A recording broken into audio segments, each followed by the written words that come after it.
YSR काँग्रेसचं मतदान भाजपच्या उमेदवारांना तेलगू बिड्डा सुदर्शन रेड्डी यांना आंध्रातूनच मतदान नाही।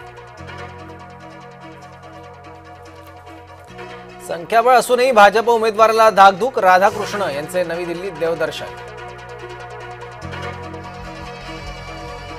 पंतप्रधान नरेंद्र मोदींचे उपराष्ट्रपती निवडणुकीत मतदान, कोण होणार उपराष्ट्रपती याकडे लक्ष। बीआरएस आणि बीजू जनता दल निवडणुकीपासून दूर, बीआरएस आणि बीजू जनता दलावर काँग्रेसचा संताप। नमो शेतकरी महासन्मानचा पुढचा हप्ता जमा, सुमारे 92 लाख शेतकऱ्यांच्या खात्यात 825 कोटी जमा। पंतप्रधान मोदींकडून पंजाबसह हिमाचलच्या पूरग्रस्त भागाची पाहणी, मोदींनी अधिकारी आणि पूरग्रस्तांशी साधला संवाद।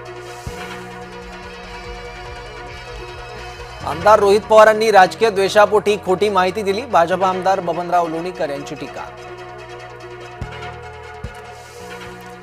गोकुळ सर्वसाधारण सभेमध्ये मोठा गोंधळ, गोकुळच्या संचालिका शौमिका महाडिक यांचा पोटनियम दुरुस्तीला विरोध। पूरग्रस्तांच्या खांद्यावर बसून काँग्रेस खासदाराचा पाहणी दौरा, तारिक अनवर यांच्या वर्तनामुळे संताप। नाराजांच्या मंदरणीसाठी एकनाथ शिंदेंचे प्रयत्न, सलग दुसऱ्या दिवशी शिवसेनेची होणार बैठक। जेईतल्या स्कॉलर्सची आयआयटीकडे पाठ, परदेशी विद्यापीठ संशोधन संस्थांना विद्यार्थ्यांची पसंती, अव्वल आलेल्या 339 विद्यार्थ्यांबाबत माहिती उघड। त्र्यंबकेश्वर सोबत नाशिकलाही तीर्थक्षेत्राचा दर्जा हवाय, नाशिक मनपाची राज्य सरकारकडे मागणी। मिलिंद सोमणचं भाजप नेत्याला पुशअप चॅलेंज, वयाची 60 ओलांडलेला मॅचो मॅन मिलिंदचा फिटनेस फंडा।